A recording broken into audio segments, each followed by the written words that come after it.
के स्टूडियो भागलपुर। अगे दाई के दरदिया चौड़ी चल गए पिया के घर। आगे दाई के दरदिया चौड़ी चल गए पिया के घर। के चौड़ी दिला बाकरो दरद के चौड़ी आद आबो तोहार। के चौड़ी दिला बाकरो दरद के चौड़ी आद आबो तोहार। आगे मनिया में सिंदूरा पड़ते ज्ञानी हमारा भूल। आगे मनिया में सिंदूरा पड़ते ज्ञानी हमारा भूल। के चौड़ी दिला बाकरो दरद के चौड़ी आद आबो तोहार। के चौड़ी दिला बाकरो दरद के चौड़ी आद आबो तोहार। आद आबो तोहार। आद आबो तोहार।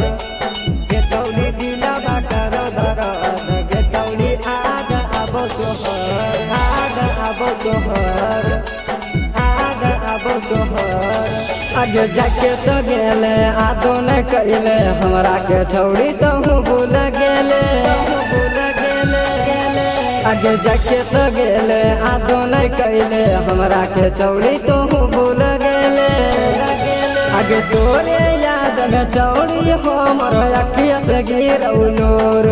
आगे तोरे याद में चौड़ी हमर अखिया से गिरौलोर। गे चौड़ी दिला बाकरो दरद गे चौड़ी आद आबो तोहार। गे चौड़ी दिला बाकरो दरद गे चौड़ी आद आबो तोहार। आद आबो तोहार। आद आबो तोहार। गे चौड़ी दिला बाकरो दरद गे चौड़ी आद आबो तोहार। आद आबो तोहार। आद आबो तोहार। आगे जाके तो गेले रहिए तो खुश गे तोरे पे मारा तो राकेश पवन गे। आगे जाके तो गेले रहिए तो खुश गे तोरे पे मारा तो राकेश पवन गे। आगे तोरे याद में छौड़ी हमर दिला बारो गयो हो। आगे तोरे याद में छौड़ी हमर दिला बारो गयो हो। गे चौड़ी दिला बाकरो दरद गे चौड़ी आद आबो तोहार।